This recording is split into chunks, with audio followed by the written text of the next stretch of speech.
ઓલપાડમાં સેના ખાડીમાં વીજ વિભાગનો કર્મચારી તણાયો હતો। કલાકોની શોધખોળ બાદ મૃતદેહ મળી આવ્યો હતો।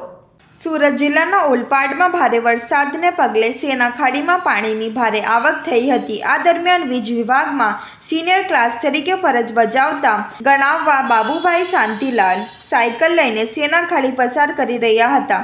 અચાનક ધસમસતા પાણીના પ્રવાહમાં તેઓ ખેંચાઈ જતા તણાઈ ગયા। ઘટનાની જાણ થતાં જ એસડીઆરએફની ટીમ તાત્કાલિક ઘટના સ્થળે પહોંચી અને બચાવ તેમજ શોધખોળની કામગીરી હાથ ધરી। અને કલાકોની જહેમત બાદ ટીમે તણાયેલા કર્મચારીનો મૃતદેહ શોધી કાઢ્યો। મૃતક મૂળ દાહોદ જિલ્લાના ઝાલોદ તાલુકાના રહેવાસી હોવાનું જાણવા મળ્યું છે। સમગ્ર ઘટનાની જાણ ઓલપાડ પોલીસને કરવામાં આવી હતી। પોલીસે મૃતદેહને પોસ્ટમોર્ટમ માટે મોકલી આગળની કાયદેસરની કાર્યવાહી હાથ ધરી છે।